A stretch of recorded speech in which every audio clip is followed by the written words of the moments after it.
Welcome to Real News. I'm Mark Steiner. Now, according to the polls, Bernie Sanders is in the lead in Iowa and some national polling as well. The Democratic establishment is clearly on the edge and nervous about Sanders' potential to win this nomination. So, DNC Chair Tom Perez is doing the official dirty work to circumvent any chance that either Sanders could get the nomination or that progressives will have a significant voice in the DNC or at the convention itself. This week, as our guest Kevin Costola pointed out on Twitter and later in a piece for Gray Zone, the DNC Chair Tom Perez nominated members to the DNC Platform Committee that were against progressive agenda that either Warren or Sanders supports. When Perez defeated Keith Ellison for the chair of the DNC, he began purging progressives from committees. Clearly, the internal war among Democrats is heating up. Could all this lead to Trump being given another 4 years? Could the Democrats defeat themselves, neoliberals and progressives taking aim at one another while the right wing surrounding Trump laughs all the way? We're joined now by the man who broke the story on Twitter about Perez packing the DNC Platform Committee. And once again joins us here, Real News. Kevin Costola is managing editor of Shadowproof.com and co-host of the podcast Unauthorized DIs. Is it DIs? Do I have that right? It's unauthorized disclosure. Disclosure, right. That's what I have for DIS, period. That's my mistake. Good to have you with us, Kevin. So talk about this from the top, just how you came to this story and what your take was. There was a list that was posted on social media a few days ago, and it was just before the weekend. And I decided to go digging and look at who the individuals were that DNC Chair Tom Perez nominated for these standing committees. You have the Rules Committee, you've got the very crucially important Platform Committee, then you have the Credentials Committee, which is essentially a committee that looks at whether a member is still in good standing and deserves to remain a part of the Democratic Party or a part of any of these committees. So they'll hear any challenges as to whether a person is eligible for a committee or any of these positions or these party positions, et cetera. And I started to look at all of the different individuals. I recognized some of the names. And basically, I did some research on who these people work for, what their ties are. I knew that some of them were former Clinton campaign officials for both Hillary's campaigns as well as Bill Clinton's campaign. Some of these are recognizable because they worked for President Barack Obama. And then you begin to see a picture as you look through the different lists of individuals who have positions on corporate consulting firms, have positions as lobbyists, and so that's really. I just let this take me wherever it would go. So I mean, you point out some people very specifically on this list, Bakari Sellers being one, and others that you kind of deem as kind of emblematic of what's being done here and how they're packing the committee. So talk a bit about who really jumped out at you and why, and they have some more specific questions about this. I'd break it down into these groups of people who you could go after because they're pro-Israel Democrats. I think that's really significant because we saw this fault line appear back in 2016 when Bernie Sanders, with the assistance of James Zogby, who is someone who was part of the DNC Executive Committee, which appoints all these people to the standing committees, he was purged by Tom Perez from the Executive Committee in 2017.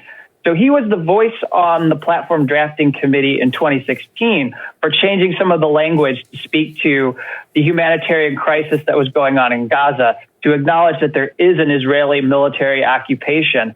And the Clinton delegates thwarted any efforts along with some of the DNC delegates. So they prevented Sanders from changing the platform. There was also a battle over changing language so that it didn't treat the boycott, divestment, and sanctions movement as this movement that is anti-Semitic. And so you see that now that there are people who are put on these standing committees who are part of groups like one of them is Megan Stabler, who is part of the Democratic Majority for Israel that was recently created last year. Its sole existence is to prevent the Democratic Party from being changed in the way that it treats Palestinians, but most importantly, the way that it might abandon arming Israel in order to be this ally that fights, that we use to fight different countries in the Middle East. So then you look at Bakari Sellers. He actually spearheaded the fight back in 2016 to prevent any changes to the platform. And over the last years, you look at him, not only do you have that, you have the fact that he's cast aspersions on Bernie Sanders and his ability to appeal to black voters, making it seem like his record as a civil rights activist does not matter at all and should bear no significance. And he's been involved in basically weaponizing his identity as a black commentator at CNN in order to use this as a kind of cudgel against Bernie Sanders to make it difficult for the Sanders campaign to show that they have wide appeal outside of white voters, essentially. And so you have that subsect, and then you have these corporate consultants. You have people who are involved in representing interests that are against progressive politics. So like there's the Dewey Square Group, and I found 3 individuals that are working for them. Maria Cardona, you have Minion Moore, and you have Charlie Baker, who is the founder and president of the Dewey Square Group. And The Intercept had previously reported that this group had fought against the health reform legislation that Barack Obama was responsible for passing, and that they also have represented interests that don't have much interest in raising the minimum wage. So you have this reality that there are these people who are on one hand neoliberals, and then you also have these others who want to protect the status quo when it comes to how Democrats treat foreign policy. So I mean, so when you look at this list, and clearly this list is really weighted towards corporate Democrats, and there's clearly a push to minimize Sanders and the power of the Sanders movement, or even Elizabeth Warren as well. I think there's a clear push here from inside. But the question becomes then, so if the Democratic Party, at this point in American history, is most likely the only force that can unseat Trump, what does this mean for that internal battle and where that takes this November election? And I mean, that to me was the thing that really glared. I also read David Frum's piece in The Atlantic just before we went on the air, that just came on just before we got into this conversation together, where he also said to the Democrats, Bernie can't win, I think, but that you have to take some of his platform and his ideas if you have any hope of defeating Trump. So it was interesting to have David Frum, who's a Republican and worked for Bush. But let's talk a bit about what this means in a larger sense, when you have this internal war going on, and what that could mean towards the convention and post-convention. Yeah, and what David Frum wrote is incredible, because he's obviously someone who was part of the Bush administration, and he helped bring us the Iraq War. Right. And he's using throughout his piece this metaphor of how Bernie Sanders is going to meet this army, and he's using war metaphors when in fact he sent us into a war and never found weapons of mass destruction. And anyways, we all know that. I think what people need to know is that there was this battle over superdelegates that played out in 2016. And the Bernie Sanders camp decided that they were going to go to war in order to make sure that they removed these superdelegates. And they fought. And eventually they got this Unity Reform Commission, where there were people who represented the Clinton campaign's interests, represented some of the DNC's interests, and then you had people who represented what the Sanders campaign wanted out of the Democratic Party.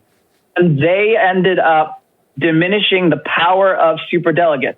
The Sanders campaign did not win an abolition of superdelegates, but what you have now is the superdelegates do not get to vote until after the first ballot. What we see happening here with these DNC standing committees is that you have them stacked in such a way that they are going to be able to help these superdelegates when they are supposed to take that vote. So if Bernie Sanders does not have enough pledged delegates during the Democratic National Convention in July, which will be in Milwaukee, then it's going to go to the superdelegates to add, and they have over 700 superdelegates that are going to be able to add their vote.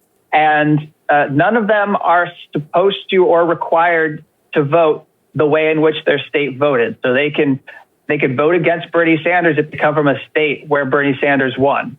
Right. And then all of these people can carry out this agenda.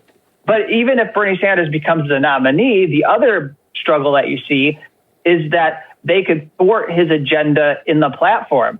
So it's very possible that you could nominate Bernie Sanders, but then have a Democratic Party platform that caters to corporate interests as it has for the last few decades, as it has for the New Democrat. But if, let's just for argument's sake, we don't have to get into this too deeply here, but if Bernie Sanders is in fact the nominee for the Democratic Party, if that should happen, if he can win on the first ballot, which is probably not going to happen, but who knows?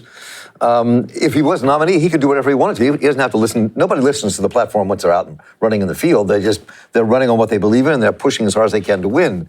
So the question is that what does this lead? Where do you think, before we close, where this internal struggle going on leads the Democrats in their fight against this kind of white nationalist takeover of the executive branch and pushing this arch conservative agenda? But where does that leave that struggle? This just shows what we've been going through for the last 4 years, which the Democratic Party has been entirely ignoring, and instead they've preferred to fight Donald Trump by making people believe that he's some kind of Russian asset, when in fact they haven't been able to provide any proof or evidence. But that was all a distraction. All of this deflection from addressing how Hillary Clinton actually lost in the 2016 election was so they didn't have to change the way in which they allow corporations and lobbyists and think tank board members, the very people who are on these standing committees, they didn't want to change the role that these people have in the direction of the party. So they created this whole idea that Donald Trump is controlled somehow and getting orders and being influenced by the Russian government. And they wanted us to be distracted. And now we come to 2020 when we really need to have our best nominee to beat Donald Trump. The Democrats have to have their best nominee to beat Donald Trump. And they're in trouble because everything that they've organized is politically against where the progressive base is. It's politically against the grassroots and all of this energy. So they've nominated all these people who are actually going to be suppressing the vote, suppressing people who are enthusiastic. And I think what we see happening is we're going to have a battle in July, and either Bernie Sanders prevails, or you see something with Sanders and Warren coming together to form a coalition and they prevail, or you see something where, maybe some of these smaller candidates like Yang and Tulsi Gabbard could contribute in some ways. But if they don't prevail, then you've got a corporate candidate who becomes the nominee, and you're going to see a repeat of 2016 where people just say, I'm fed up. I'm sick and tired of being sick and tired, and I don't want to play this game anymore. Well, we probably have to leave it there, though I'd love to kind of delve even more deeply about what that means for the next 4 years if Trump is in there, and what that could mean for your future, our future, this entire country's future. But we'll get into that another day. And Kevin Gasteau, it's always great to talk to you. Appreciate your writing and what you exposed today in this. Kevin is managing editor of Shadowproof. You can read his article over at The Gray Zone. And once again, thanks so much for being with us. Thank you. My pleasure. And I'm Mark Steiner here for the Real News Network. Thank you all for joining us. Please let us know what you think and where you'd like us to take these conversations. Take care. Thanks a lot for watching. Appreciate it. But do us one more solemn favor. Hit the subscribe button below. You know you want to. Stay up on the videos.